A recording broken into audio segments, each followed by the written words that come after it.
జగన్మోహన్ రెడ్డి గారు పర్యటనల ద్వారా ఏం చెప్పదలుచుకున్నారు, ఏం చేయదలుచుకున్నారు? ఆయన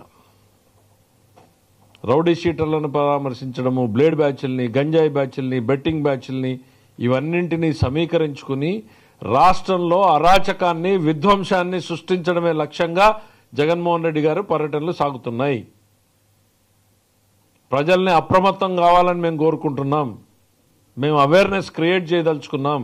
తన చుట్టూ ఒకవైపు ఓటమి భారం, మరోవైపు తనను వీడిపోతున్నటువంటి అనుచరగణం, మరోవైపు చుట్టుముడుతున్నటువంటి కేసులు, ఇంకా తన బలహీనపడిపోయి కుప్పకూలిపోతాననేటువంటి తరుణంలో ఈ రాష్ట్రంలో ఒక విధ్వంసాన్ని, అరాచకాన్ని సృష్టించి దృష్టి మరల్చాలి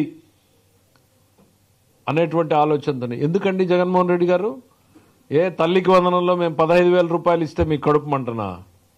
దీపం సిలిండర్లు ఇస్తే మీకు కడుపుమంటనా? డిఎస్సీలు పిలిస్తే మీకు కడుపుమంటనా? ల్యాండ్ టైటిలింగ్ యాక్ట్ రద్దు చేస్తే మీకు కడుపుమంటనా? లేకపోతే పేదవాడికి ఇంత అన్నం పెడితే మీకు కడుపుమంటనా?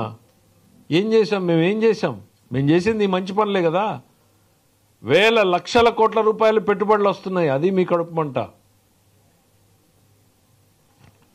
దానికి మందు లేదు జగన్మోహన్ రెడ్డి గారు. తాత్కాలికంగా ఏ జలుసులు లాంటివి తీసుకోవచ్చేమో కానీ రాజకీయంగా ఇట్లాంటి దుర్మార్గపు ఆలోచనలు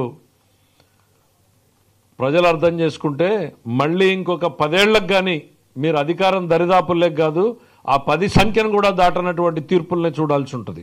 ఇంకా ఏంటి, వాళ్ళంతా అమాయకులని చాలా పెద్ద లిస్ట్ చెప్పాడు, వాళ్ళ మీద అక్రమ కేసులు పెట్టారు అనేటువంటిది. ఒక్కసారి గుర్తు తెచ్చుకోండి జగన్మోహన్ రెడ్డి గారు. గత 5 ఏళ్ల పాలనలో మీరు చేసినటువంటి అరాచకాలు ఏ రోజైనా ఈ రాష్ట్రం ప్రశాంతంగా ఉందా? భయం నీడన బిక్కుబిక్కుమంటూ ప్రతి ఒక్కరూ బతికేటువంటి పరిస్థితి.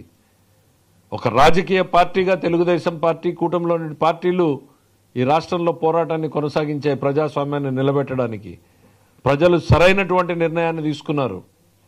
అందుకే ఈ అద్భుతమైనటువంటి తీర్పునిచ్చారు. మర్చిపోయారా? మీరు అచ్చెన్నాయుడు గారు సర్జరీ చేసుకుని కనీసం కూర్చోవడానికి సాధ్యం కానటువంటి పొజిషన్లో ఉంటే